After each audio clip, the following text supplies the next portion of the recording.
Espíritus viajeros,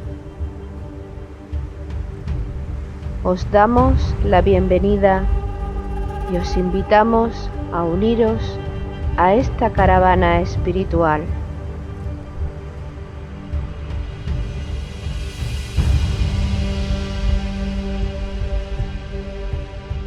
Recorreremos los áridos desiertos de nuestro egoísmo personal.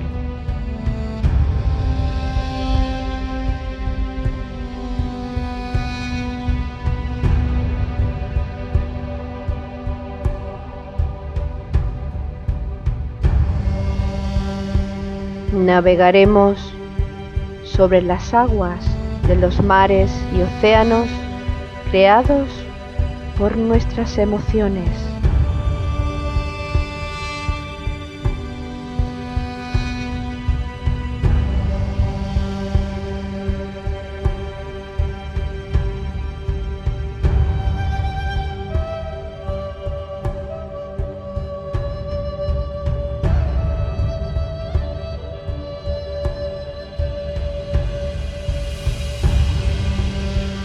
Caminaremos por los fértiles valles de nuestro despertar espiritual.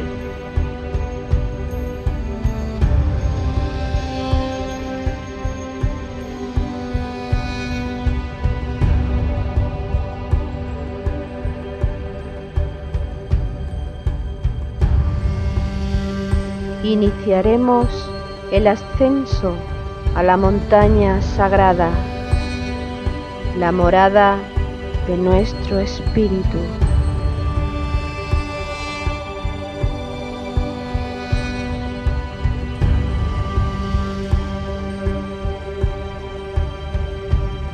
Espíritu viajero, si sientes la llamada de tu corazón deseoso, únete a nuestra caravana hacia Shambhala con alegría y gozo.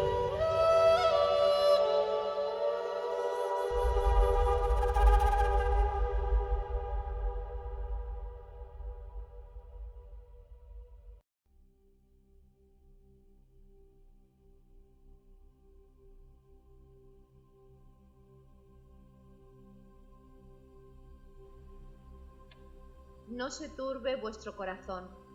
¿Creéis en Dios? Creed también en mí.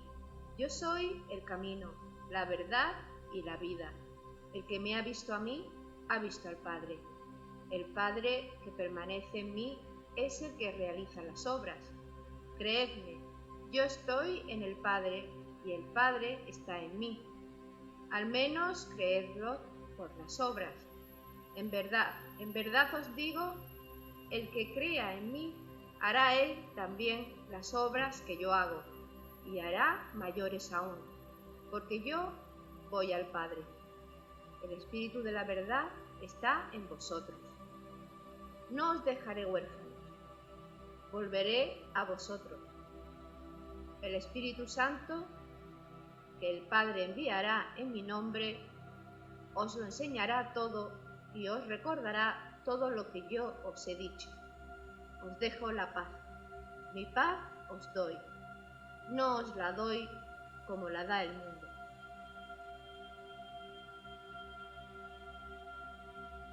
El evangelista Juan, en el capítulo 14, versículos 1 al 31, describe cómo durante la última cena el Maestro transmitió a sus discípulos con gran sabiduría la síntesis de su relación con el Padre y de éste con el ser humano. Cristo está en el Padre y el Padre está en Cristo y se manifiesta a través de sus obras. Creer en Cristo nos permitirá hacer incluso mayores obras que Él, ya que el Espíritu de la verdad está en nosotros. Si creemos en Él, nos convertiremos en uno de los 12 y recibiremos al Espíritu Santo, que nos lo enseñará todo. Viviremos en paz, con esa paz que Él nos da, porque Él es el camino, la verdad y la vida.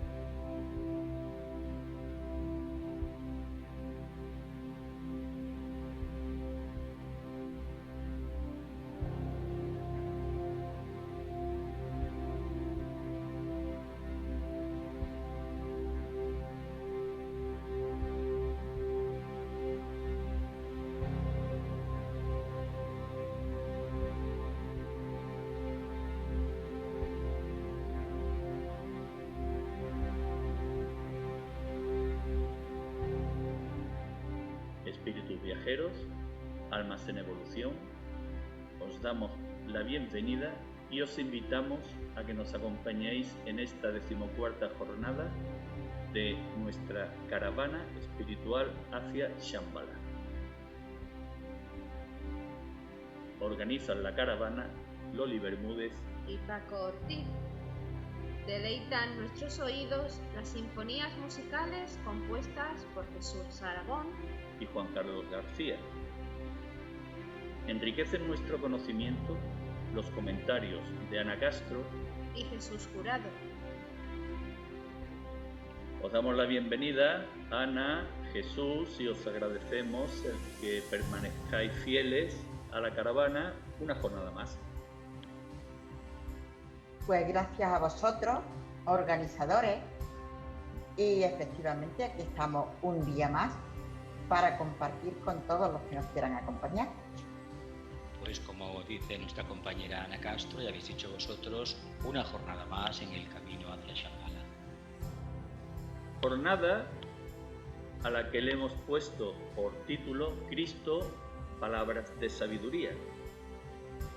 Y consideramos que es bastante apropiada, puesto que Cristo durante toda su evangelización pronunció palabras que no procedían de él, procedían del Padre.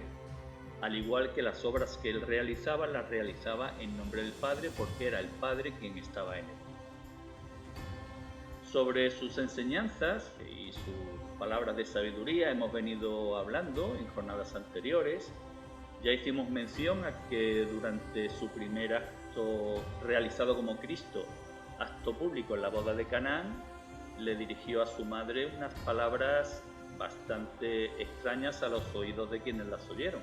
¿Qué tengo yo contigo, mujer? Todavía no ha llegado mi hora. La sabiduría de estas palabras radicaba en transmitir que cada acción tiene su lugar y su momento adecuado, sobre todo cuando hablamos de aspectos espirituales.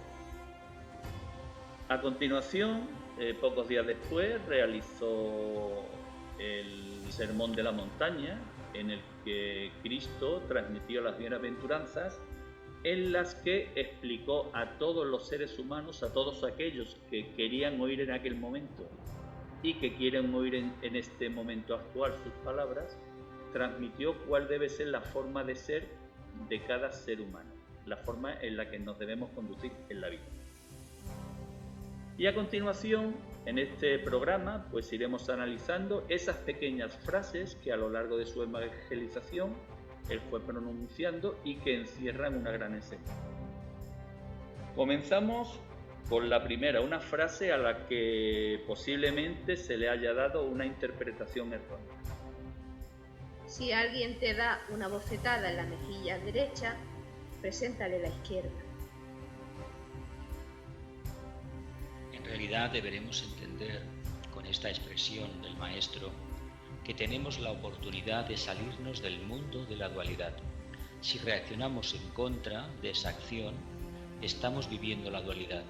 Si dejamos que la dualidad se manifieste en la otra persona y nosotros hacemos el punto neutro, superaremos la dualidad.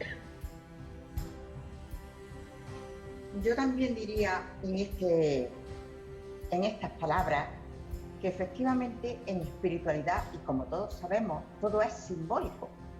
Y realmente, pues, en espiritualidad que intentamos profundizar en la raíz de cada palabra, de cada símbolo, de cada hecho, pues el poner la otra mejilla, yo creo que también puede decirnos la cantidad de dificultades que tenemos que pasar en el camino, de obstáculos que tenemos que superar, y que efectivamente muchos de esos obstáculos, muchas de esas actitudes que a lo mejor tengamos y que tengan con nosotros, nos van a resultar incomprensibles.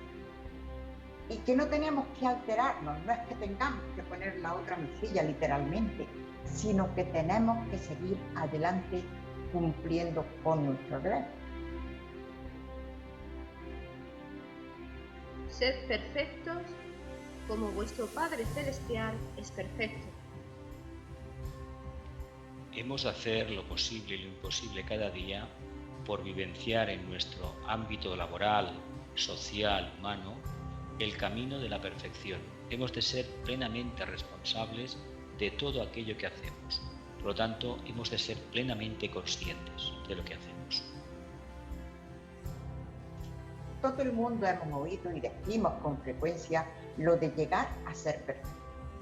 En algunas ocasiones yo he oído decir a compañeros nuestros, bueno, un poquito perfecto si no llegamos a la perfección total. Yo entiendo que efectivamente sí que tenemos que llegar a ser perfectos, porque somos hijos de Dios, aunque esta expresión tiene muchas connotaciones en las que no podemos meternos, porque es algo tan sumamente abstracto que difícilmente lo podremos decir. Pero bueno, vamos a quedarnos con que efectivamente somos a imagen y semejanza de Dios.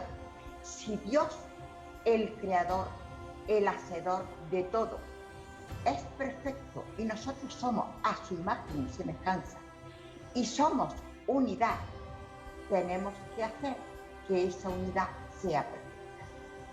Nosotros como hijos de Dios, como almas individuales que tenemos que evolucionar, tenemos en nuestras manos el trabajo de adquirir esa perfección, de hacernos perfectos como el Padre Celestial es perfecto. Cuando des limosna, que tu mano izquierda no sepa lo que hace tu mano derecha. Entiendo que cuando damos limosna, cuando actuamos de manera espontánea, la mente, que tiene dos caras, la que mira hacia el mundo de la materia, la mente concreta, y la que mira hacia el mundo arquetípico, la de la mente concreta no debe estar activa. ¿Por qué? Porque entonces encontraremos mil y una razón, argumentos para no dar limosna, para no ser desprendidos. Si actuamos por este impulso regenerador de la mente superior, por esta intuición del corazón, evidentemente cumpliremos con nuestro propósito, ayudar a los demás. Ayudar a los demás sin hacernos propaganda y sin sentirnos orgullosos de nosotros, sino simplemente que hemos cumplido con nuestro deber. No acumuléis tesoros en la tierra, acumulad tesoros en el cielo, ya que allí donde está tu tesoro, también estará tu corazón. Aquí el nazareno hace una clara distinción entre tesoros materiales y tesoros espirituales. Lo hace con la intención de que sus discípulos aprendan a discriminar y muy especialmente aprendan a desprenderse de todo aquello que tanto valoran, como el conocimiento, la información, el poder, y empiecen a pensar en la inseguridad, en un vacío absoluto y sobre todo en una vida de síntesis profundamente arraigada en la conciencia. Y también creo yo que aquí se hace una referencia implícita a que detectemos los espejismos. Hablamos mucho de los espejismos y yo recuerdo etapas en las que compañeros y yo misma también, pues me costaba trabajo entender lo que era un espejismo. Ahora mismo creo tener una idea más o menos clara, seguramente se podrá perfeccionar, pero yo ahora mismo entiendo que los espejismos, que son todo lo material, el espejismo es todo lo que no es eterno, y sin embargo nosotros qué ilusión y qué entusiasmo ponemos en todo lo que no es eterno, en todo lo que son espejismos, todo lo que se acaba y no tiene continuidad, lo material. Buscad primero el reino de Dios y su justicia, y todo lo demás se os dará por añadidura. Pongámonos en el punto de vista y de trabajo de la conciencia más elevado posible, y desde allí veremos todos los tesoros, todos los misterios revelados que el Creador tiene para nosotros.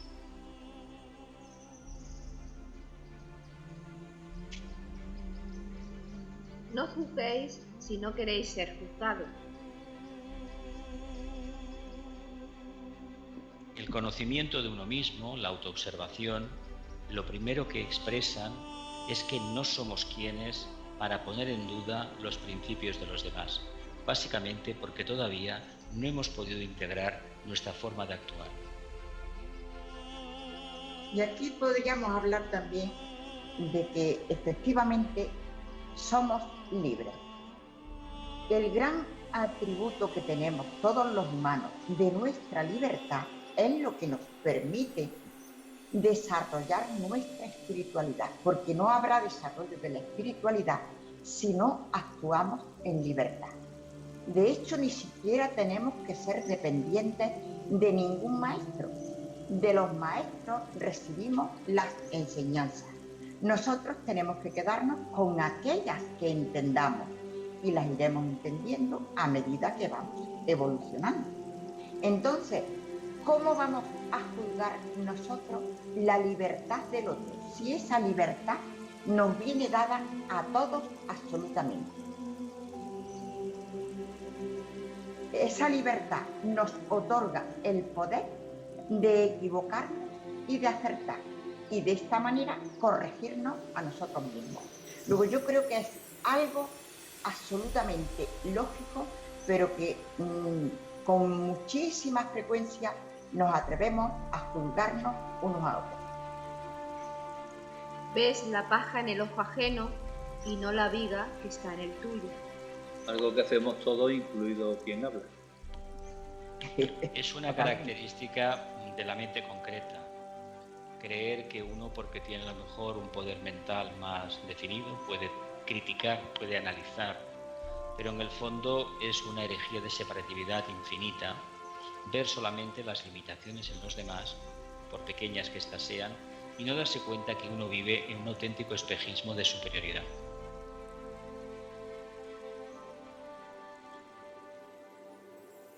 No arrojéis cosas santas a los perros, ni arrojéis perlas a los cerdos.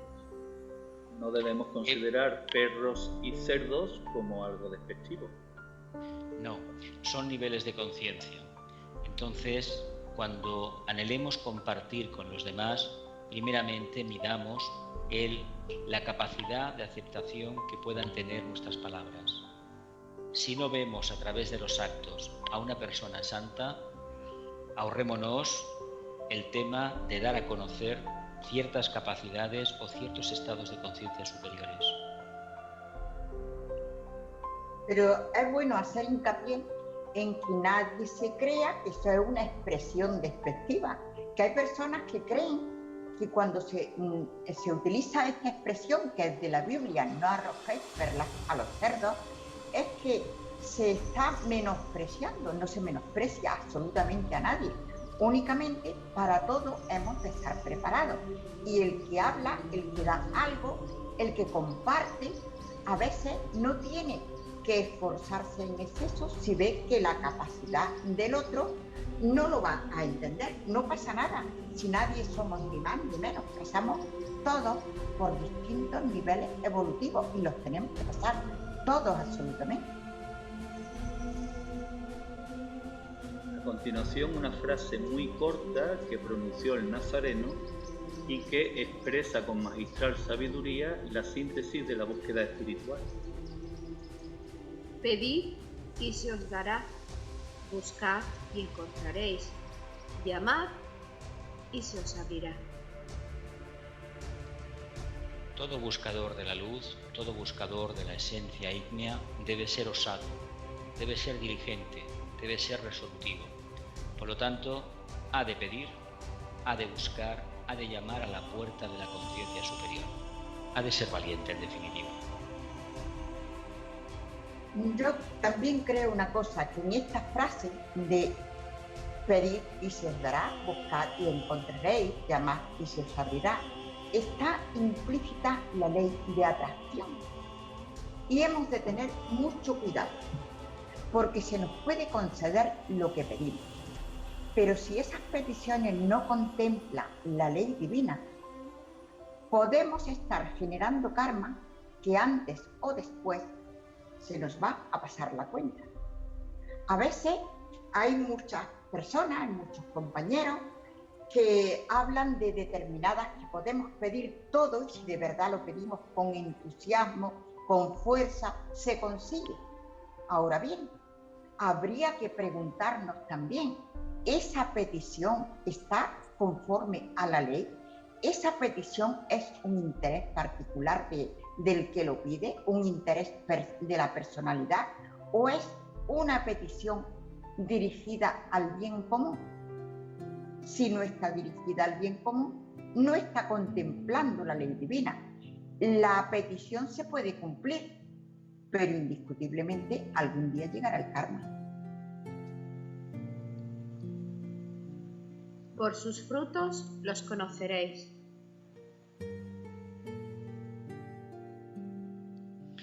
Hemos de ser un espejo clarísimo de nuestro nivel de conciencia. Allá donde vayamos, debemos reflejar el nivel evolutivo que tenemos, no a través de la palabra, sino a través de nuestras acciones y muy especialmente del gran silencio que generemos a nuestro alrededor. Y yo creo que el nivel de conciencia se nos manifiesta aún sin querer, porque a veces se puede, normalmente se quiere aparentar que tenemos un nivel de conciencia más elevado del que tenemos. Y yo creo que la sabiduría divina es tan grande que aun cuando queremos disimular y aparentar que somos mejores de lo que somos, hay por ahí algún detalle que nos manifiesta tal y como realmente somos.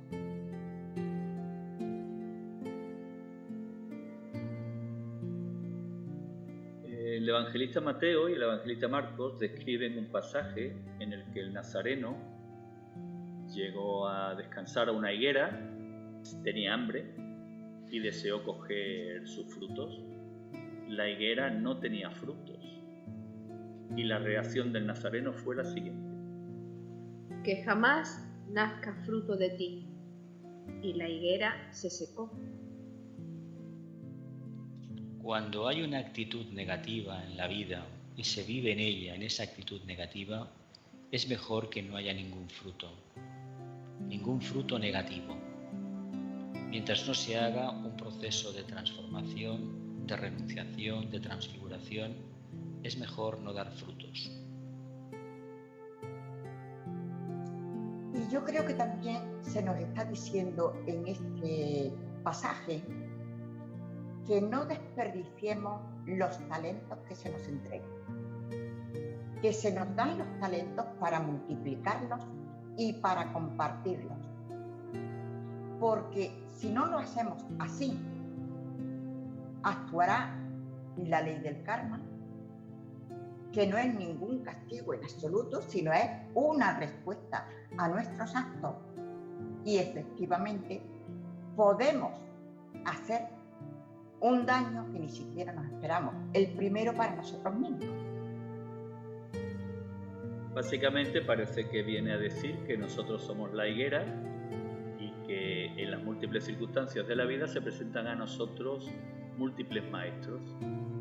Si no somos capaces de reconocer esa maestría, esa ayuda que Él nos transmite, habremos dejado pasar la oportunidad y habrá que esperar a que nos convertamos en una nueva higuera. Mateo y Lucas describen otro pasaje que puede parecer extraño, aquel en el que Jesús, Cristo, el Nazareno, estaba rodeado de seguidores y les invitó a que le siguiesen. Y parece ser que uno de ellos o varios de ellos le hicieron una petición, si podían ir un poquito más tarde porque tenían que enterrar a un muerto. ¿Qué dijo Jesús? Deja que los muertos entierren a sus muertos. De hecho, la revelación del arquetipo de la conciencia crística, atribuido al Nazareno, tiene que ver con las cosas vivas. Por lo tanto, no podremos alcanzar el esplendor de la conciencia crística si estamos interesados en cosas ya caducas. No en el sentido literal de que no fueran a un entierro, no viene por ahí, sino que su conciencia no estuviera en las cosas caducas. Y esta frase a mí me costó mucho trabajo entenderla, porque realmente, me costó trabajo entenderla dentro de mi religión, porque yo no podía entender esa frase que me parecía fría y falta de compasión. sinceramente. Y dentro del sendero espiritual es cuando creo haberla entendido. Y quiere decir, entiendo yo, que no perdamos el tiempo, efectivamente, como ha dicho Jesús, con lo que ya no tiene vida, con esa materia que ha quedado aquí ya sin vida. Se nos habla del malentendido misterio de la muerte, que es simplemente otra cara de la vida, y que la vida realmente continúa allá donde está nuestra alma. A continuación, unas palabras que muy bien podrían recordar tantos y tantos instructores autoconsiderados espirituales. Gratis lo recibisteis, dadlo gratis. Curiosamente, en estos tiempos se vende y se compra todo. Mal hace aquel que vende sus dones espirituales y errado está aquel que pagando cree despertar la conciencia. Hay que tener mucho cuidado en este tema, porque efectivamente yo entiendo que todo el mundo que presta un servicio debe tener una recompensa. Ahora bien, la espiritualidad yo creo que es algo tan grande que no tiene precio. Entonces, hay escuelas por ahí que efectivamente, según he oído, cobran muchísimo. Y algunos protestan incluso de cómo los tratan con cierto menosprecio. Yo lo he oído. Entiendo que una verdadera escuela espiritual realmente no cobra por ese servicio. Lo que sí hace es pedir a los estudiantes de esa escuela que aporte cada uno su voluntad, porque lógicamente esa escuela tiene unos gastos, hay que mantenerla, pero no exige cantidades fijas, sino que cada uno desde su conciencia aporte lo que pueda. Yo creo que el verdadero estudiante, el que de verdad desea avanzar en la espiritualidad, capta rápidamente lo que es una verdadera escuela de lo que no lo es. No he venido a traer la paz, sino la espada. De hecho, el mensaje del Maestro precisamente habla de profundo discernimiento. Por lo tanto, entendamos que en la medida en que renunciamos a todo aquello que ya no vale, alcanzaremos la paz. El Maestro no nos puede dar la paz. Es una conquista que debemos realizar nosotros, sus discípulos, sus apóstoles. Él nos dio la enseñanza, nos dijo cómo buscarla, pero el trabajo lo hemos de realizar nosotros mismos. La espiritualidad no representa efectivamente una vida de paz y de tranquilidad, sino una vida de lucha entre los pares de opuestos, entre lo positivo y lo negativo, hasta unir esos dos extremos. Imaginémonos un segmento con un polo positivo y un polo negativo, y en el centro está el punto de equilibrio. Nosotros tenemos que hacer eso con todas nuestras actividades, sobre todo es lo que intentamos hacer con los rayos, las cualidades divinas que cada uno tenemos que administrar, desde acercando esos polos positivo y negativo para situarnos en el punto de equilibrio, en el punto medio. Eso efectivamente no es una vida de bonanza, de tranquilidad, de comodidad. Es una vida de trabajo y una vida de lucha. Vosotros, fariseos, sois como sepulcros blanqueados. Esta frase te la he oído pronunciar yo a ti, Jesús, en varias ocasiones. Pues es una frase muy idónea para diferenciar la diferencia clara que hay entre las simples intenciones, que sería el caso de los fariseos de darse muchos golpes de pecho y presumir, pavonearse de que continuamente van al templo, y aquellos que no van al templo pero que sin embargo viven acorde a la ley interna. No creamos que por decir públicamente que somos buenas personas vamos a conseguir ser buenas personas. No nos creamos que por dar limosna vamos a demostrar a los demás que somos personas desprendidas, más bien todo lo contrario. Si trabajamos en silencio y nadie sabe más que nosotros lo que nos cuesta dar una limosna o lo que nos cuesta vivir cada día en equilibrio, en perfecta armonía, entonces entenderemos lo que es la verdadera conciencia y su camino de manifestación. Mientras trabajemos con un interés egoísta para que los demás nos reconozcan, vamos camino de convertirnos en auténticas tumbas blanqueadas, es decir, una cosa negra, corrupta, pero que le damos una pátina por encima de apariencia, un simple maquillaje, y hacemos ver lo que en realidad no somos.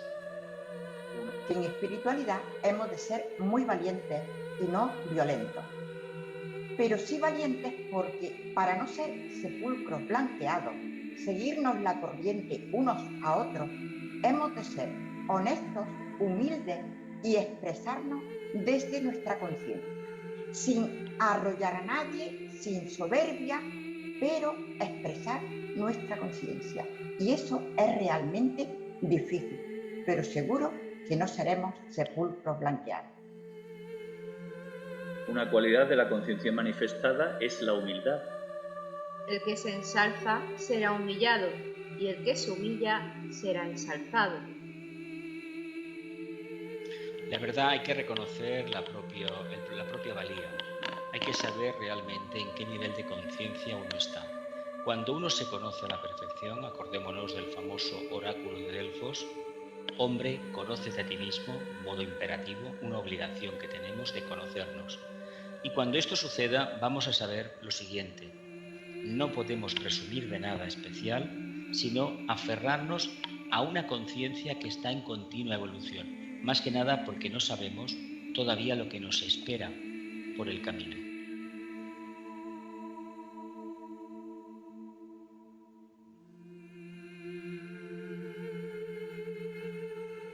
Nada hay fuera del hombre que entrando en él pueda contaminarlo. Lo que sale del hombre es lo que contamina al hombre. Hay que decir que la puerta, la llave está por dentro, por lo tanto somos nosotros los que abrimos, los que exhalamos pensamientos, emociones, palabras tóxicas, los que enrarecemos los ambientes espirituales del planeta. Y para hacerlo medio correctamente, tenemos que desarrollar nuestra conciencia, hacerla fuerte, y todo lo podremos resistir. Nuestra fortaleza está en nuestra alma, en nuestra conciencia, y quien a Dios tiene, nada le falta. Tus pecados te son perdonados. Debemos entender que en el camino de la perfección hay una etapa bastante larga, en la cual las pequeñas dificultades necesitan un continuo reajuste. El tema del perdón merece un análisis aparte, pero entendamos que si estamos activos y tenemos la capacidad de adaptarnos continuamente a las circunstancias y aún así mantener esta verticalidad, este contacto con la conciencia superior, no nos preocupemos de las pequeñas limitaciones y de los pequeños errores que por el camino vamos a ir cometiendo. Lo importante es que estemos activos, que sigamos trabajando en nuestro noble propósito de identificarnos con ese arquetipo mayor, la conciencia crística.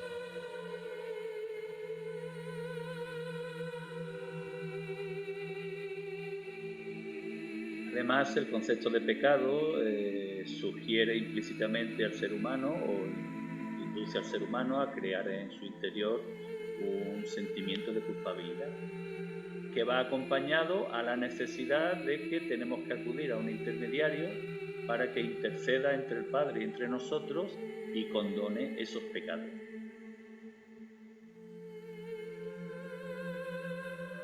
Por eso yo creo que la palabra pecado realmente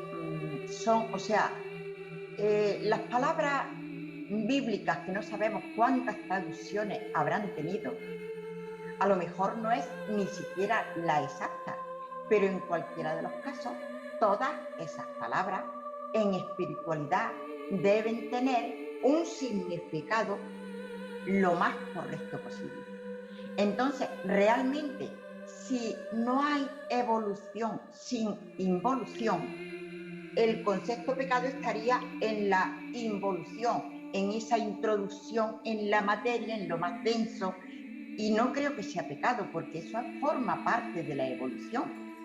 Y lo del perdón, yo creo que realmente si nuestro fin es amar, yo no tengo que perdonar a nadie si previamente ni he juzgado ni he condenado. Simplemente habré comprendido a mi hermano y no me habré atrevido a analizar ese fallo, esa falta, ese posible error. Dejad que los niños se acerquen a mí, ya que el reino de los cielos es para los que se asemejan a ellos. Entiendo que se refiere para aquellas almas que están despertando a la luz, no que los niños, como los entendemos habitualmente, esos seres humanos de pequeñitos, de pocos años, no, está referido a aquellas almas en cuerpos adultos que quieren acercarse a la casa del Padre.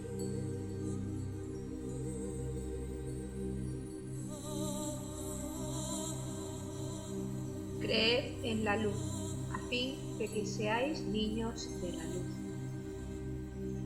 Que sean conciencias que están despertando precisamente a la luz y reconociendo que ellos y los demás, el grupo, toda la humanidad, son un solo punto de luz. Tenemos que descubrir la luz, nuestra esencia, que es nuestra verdadera vida. Los últimos serán los primeros.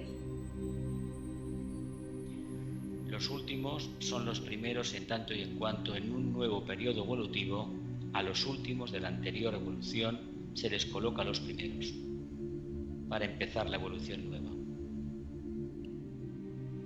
Pero incluso los últimos serán los primeros, nunca, yo creo que no se refiere aquí en la tierra, sino precisamente a los ojos de la luz, a los ojos de Dios, porque muchos seres grandiosos han pasado por la tierra, el mismo Jesús y el mismo Cristo, y sin embargo padecieron, fueron insultados, etc. Y sin embargo estaban uno y otro, cada uno en su nivel, en grandes niveles evolutivos.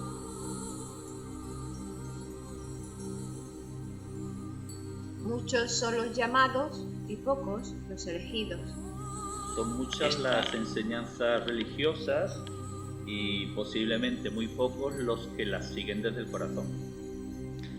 La trompeta de Shambhala suena constantemente. Son muy pocos los que la pueden oír. Y aquellos que la oyen no son capaces de definir la dirección por donde se reciben el sonido.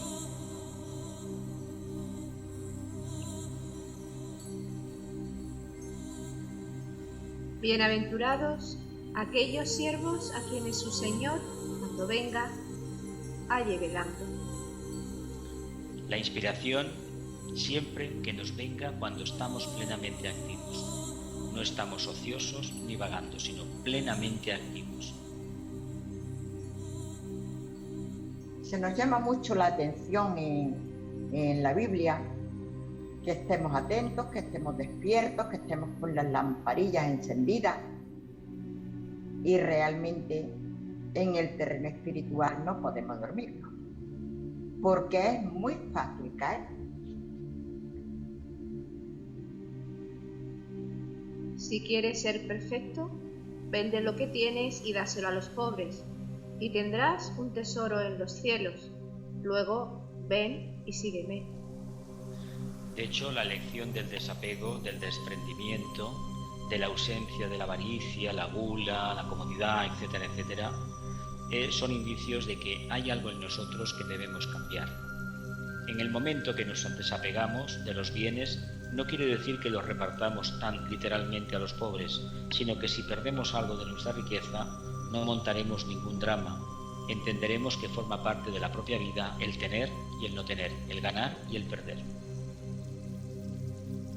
Y yo creo que también nos habla de que administremos correctamente todas las energías del dinero, del poder, de la inteligencia, etcétera, y que sepamos que nada es nuestro, que de todo somos administradores. Es más fácil que un camello entre por el ojo de una aguja que el que un rico entre en el reino de Dios. De hecho, este aforismo, esta expresión del maestro, ha hecho correr ríos de tinta y ha atormentado la vida a más de una persona que, que por las razones que sea, ha tenido una vida económicamente muy saneada, muy próspera. No se trata de afirmar de que los ricos no pueden entrar en el reino de los cielos. La riqueza material pertenece al plano físico. Recordemos la historia de los faraones egipcios. Se enterraban con sus tesoros. Que se sepa, los tesoros se quedaron aquí y el alma continuó su evolución.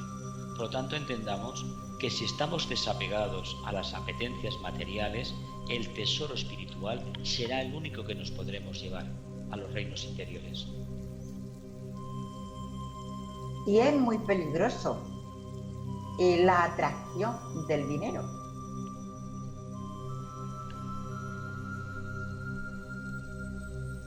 A todo el que tiene se le dará, y al que no tiene, incluso lo que tiene, le será quitado.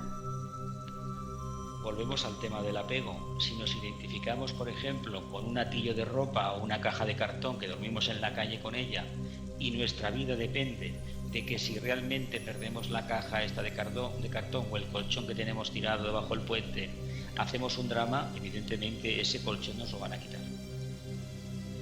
Porque demuestra que tenemos un apego irracional a algo completamente caduco.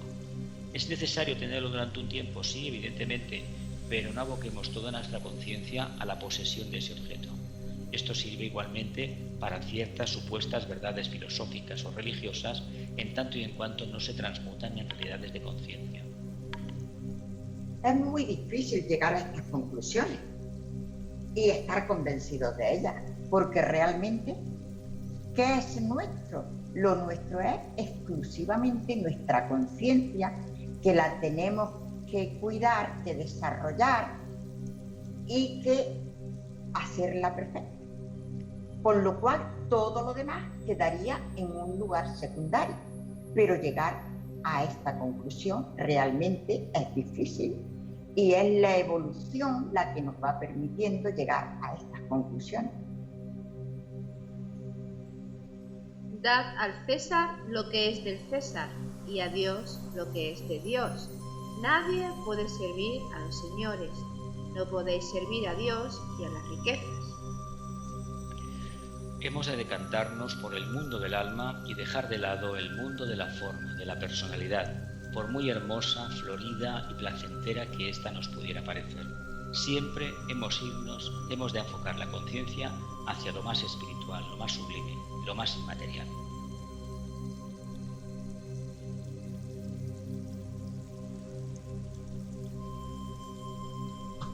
Yo soy la vid, vosotros los sarmientos. Volvemos. Se nos habla de la unidad, ¿no? Se nos habla del principio crístico, de la vida con mayúsculas. Cuando nos identificamos con el todo, con la creación, la enseñanza crística, la conciencia crística y el corazón abierto se expanden por la tierra.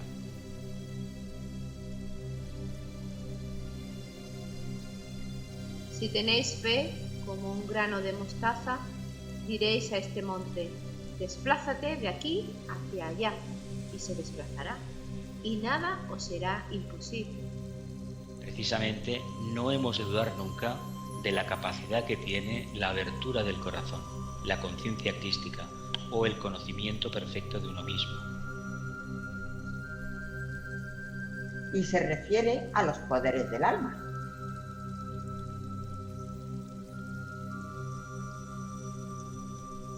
Porque me has visto, has creído. Bienaventurados los que no vieron y creyeron. Es muy difícil para una mente concreta creer si antes no ha visto, tocado, cortado, analizado. Cuando existe esa confianza interna plena que es la intuición, en el corazón, en un arquetipo mayor, llámasele el Cristo, ya la conciencia crística, Dios, etcétera, etcétera, no hay voluntad que se oponga a la manifestación de ese noble objetivo. Por lo tanto, debemos entender que la mente concreta nos puede ayudar, Pero para ciertas decisiones hemos de prescindir de la mente concreta. Hemos de confiar en nuestro corazón, en la conciencia más intuitiva posible. Y cuando veamos a Dios en todo cuanto existe y a todos como a nuestros hermanos, nos habremos desarrollado en nuestra esencia. Estaremos viendo realmente lo que no vemos con los ojos físicos. Tú eres Pedro, y sobre esta piedra edificaré yo mi iglesia. Desde este punto de partida iré construyendo un mundo de acercamiento claro a la casa del Padre, e iré construyendo un camino, una antacarana, una nueva religión, un desarrollo de conciencia que te pondrá a los pies de la conciencia superior.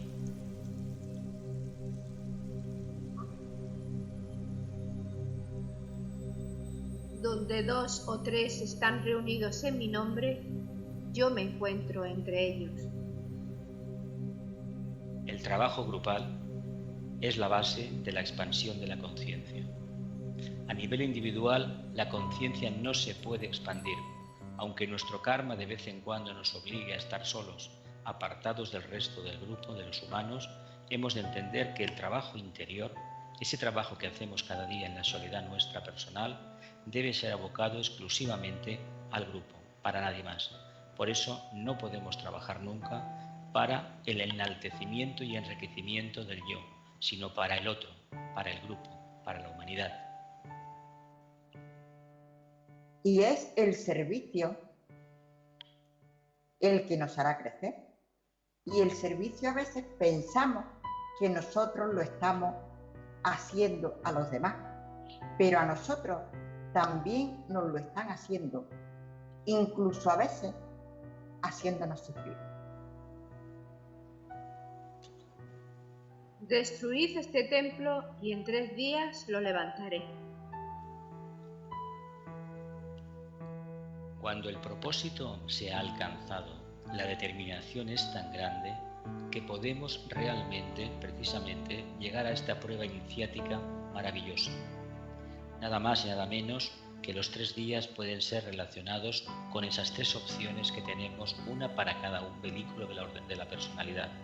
Por lo tanto, si destruimos el templo, que es el vehículo causal, el vehículo del alma, en realidad lo que estamos haciendo también, ese 3 equivaldría a los átomos permanentes. Y lo que hemos construido es una cosa nueva, un campo de expresión nuevo. Es nada más y nada menos el nacimiento de un Arhat, de un ser que ya prácticamente depende de la mónada. El verdadero templo. Si queremos alcanzar la vida eterna, debemos creer en Cristo. Yo soy la resurrección. El que cree en mí, aunque muera, vivirá. De hecho, el cristianismo, aunque no lo define su doctrina de una manera clara, es profundamente seguidor de la doctrina de la reencarnación. Esta resurrección es la opción que se nos da a las almas viajeras para, después de una vida de fatiga aquí en el plano físico, hacer una profunda recapitulación en los planos internos y volver, pasado un tiempo, no importa cuánto, otra vez a la Tierra para continuar ese proyecto que iniciamos hace mucho tiempo. Y en realidad, como volvemos sin la memoria del pasado, es una auténtica resurrección, es un soplo de aire fresco. Pues sí, yo creo que hace una referencia expresa a la reencarnación. Yo soy la resurrección y la vida. Estamos muriendo a la materia y reviviendo en nuestra esencia.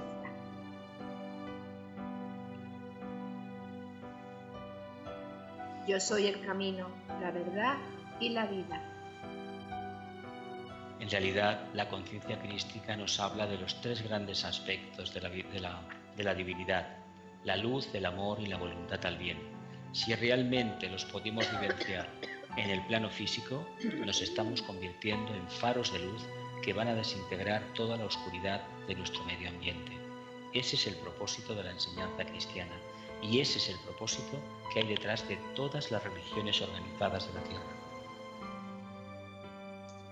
Y estas palabras también nos dicen cómo Cristo, pese a tantas veces que oímos decir y que hemos oído, que vino a salvarnos, vino a enseñarnos el camino.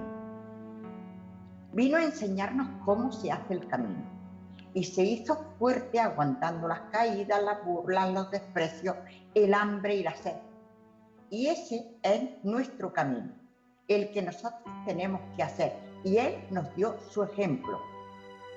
Para ello tenemos que fortalecer nuestra esencia, nuestro espíritu. Y por eso se nos dice que no se nos quiere tibio, porque aquí en el camino espiritual hay que ser muy fuerte.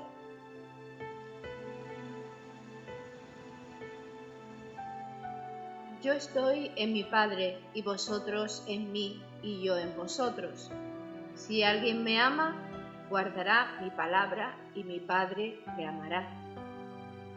El camino del despertar de la conciencia nos conduce al arquetipo de la voluntad al bien, al propósito, a la casa del Padre. Entendamos que el amor es esa energía que acaba estableciendo vínculos, puentes, relaciones con todo el reino humano y también con el reino animal, el reino vegetal y el reino mineral. Por lo tanto, si queremos ser ese faro, ese vigía que esté iluminando a los demás sin pedir nada a cambio, llegaremos al final a la casa del Padre. Y yo creo que nos está hablando de la unidad que somos y del gran fruto que vamos a conseguir como consecuencia de la perfección. Y el fruto que vamos a conseguir será el amor. No hay amor sin perfección. Por eso ese amor que el Padre nos tiene a nosotros y que todavía nosotros no hemos implantado en la tierra, es lo que permite el mundo de tantas injusticias en que vivimos. Algún día, ojalá que no tarde excesivamente, llegaremos a manifestar el amor.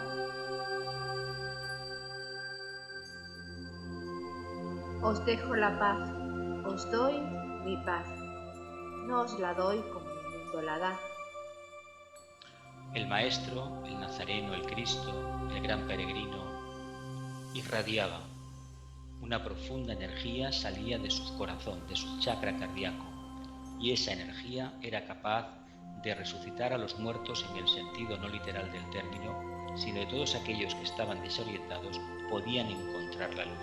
Incluso aquellos que tenían graves enfermedades podían sanar, porque su sola presencia tiene esa facultad transmutadora, esa facultad alquímica por excelencia.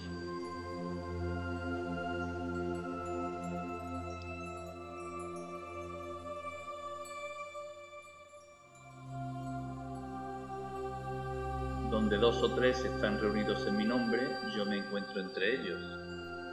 En este caso, somos 4 los que estamos manteniendo una agradable conversación en el nombre de Cristo, y son muchos los que, acompañando la caravana, participan de esta conversación. Por eso sentimos paz, esa paz que Él nos ha dado, esa paz que Él deja entre nosotros y esa paz que nos permitirá a que cada uno de nosotros, desde lo más profundo de su corazón, en el que creo no tenemos dudas de que alumbra, aunque sea levemente, esa llama encendida por Cristo, pues desde este corazón podamos realizar nuestra última reflexión.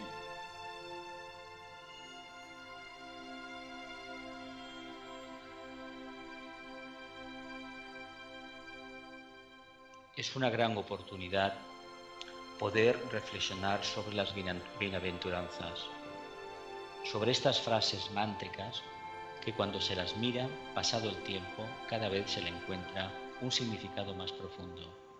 Y todo este significado está relacionado con el despertar de la conciencia crística y su posterior asentamiento en el mundo de la forma. Por lo tanto, cada vez que tocamos este tema con estas frases u otras parecidas del Evangelio o de cualquier texto de las grandes religiones del mundo, tenemos la oportunidad de establecer un vínculo directo con la casa del Padre, al tiempo que aquí en el plano físico, en el mundo donde nos desenvolvamos, nos convertimos en un punto de irradiación de la conciencia superior. Viene muy bien recordar que todos los textos sagrados no son textos con unas palabras que tengamos que aprendernos de memoria. Son textos que nos tienen que llevar a la reflexión, que nos tienen que llevar a extraer la enseñanza que contienen. Podremos equivocarnos y deducir unas conclusiones que no son las correctas, pero no importa, en la medida que vamos avanzando en el camino, que nos vamos esforzando, iremos corrigiendo esos errores y llegaremos al significado correcto de esos textos. Los maestros, los grandes maestros, nos aportan esas enseñanzas y con frecuencia esos más grandes maestros lo dejan entre líneas, no lo dicen expresamente, porque somos nosotros, cada uno de nosotros, los que tenemos que descubrir la enseñanza, los que tenemos que descubrir la verdad. Por eso, ante un mismo texto puede haber tantas versiones, y son las versiones de cada uno de esos niveles de conciencia.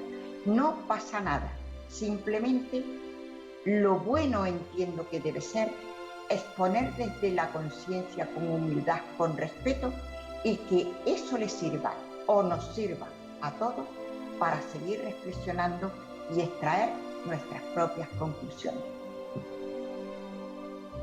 Aparte de las bellas palabras de Ana en gran sabiduría, el vínculo al que se refiere Jesús lo he estado notando en este ratito que vamos de marcha en la caravana, porque no me encontraba nada bien, me dolía la garganta y tenía un poco de malestar. Y a medida que hemos estado profundizando en cada frase, pronunciándola, me he encontrado mejor y he estado pensando en ello. Hemos estado tan concentrados en lo que pudiera significar cada frase, con sus maravillosas explicaciones, tanto de Ana como de Jesús, pues se ha creado un vínculo efectivamente. Y ese vínculo se extiende a todos nuestros acompañantes. De hecho, el trabajo del despertar de la conciencia tiene efectos interdependientes. Ensanchamos la conciencia en la medida que estamos en el grupo, estamos trabajando con el otro. Cuando hablamos de una nación decimos el pueblo, los ciudadanos, la nación es el otro, el hermano.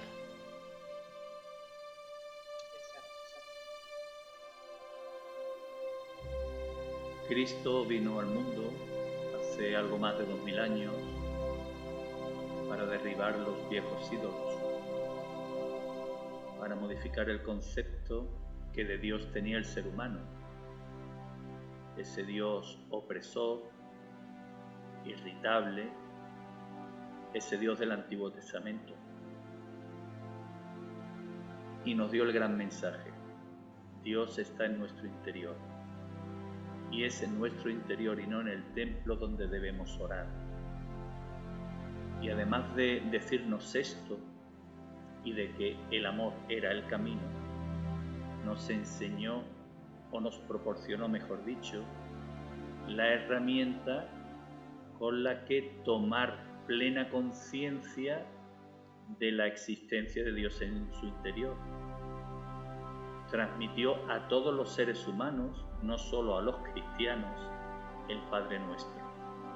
Esa oración que cuando la pronunciamos con plena conciencia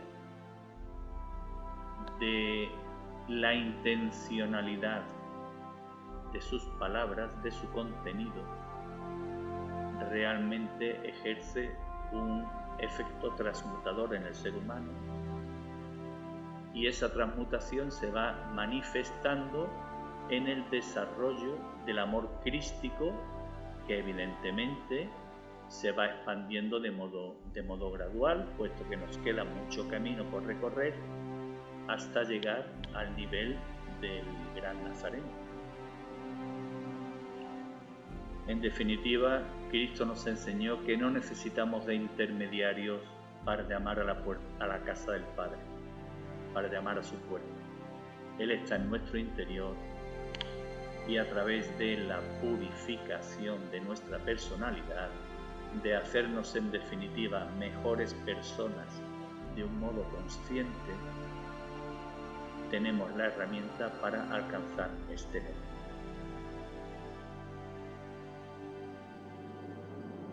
Depende de nosotros alcanzar la casa del Padre, de nadie más.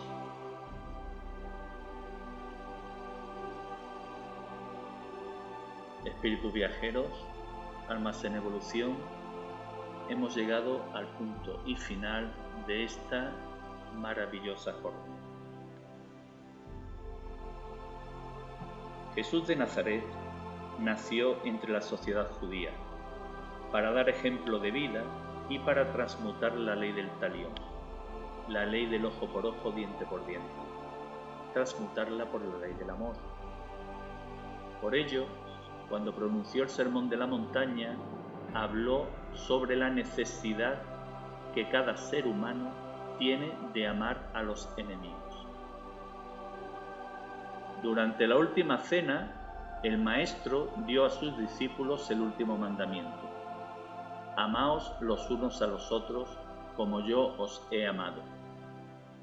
Pero fue ante sus enemigos cuando dio a toda la humanidad la clave sobre a quién debemos amar y cómo debemos amar. Esto está narrado por los evangelistas Marcos y Mateo, que describen un pasaje en el que Jesús de Nazaret recibió la visita de un enviado de los fariseos que le tendió una trampa y le hizo una pregunta. Maestro, ¿cuál es el mayor mandamiento de la ley? Él le dijo: amarás al Señor tu Dios con todo tu corazón, con toda tu alma y con toda tu mente. Este es el mayor y el primer mandamiento. El segundo es semejante a este: amarás a tu prójimo como a ti mismo.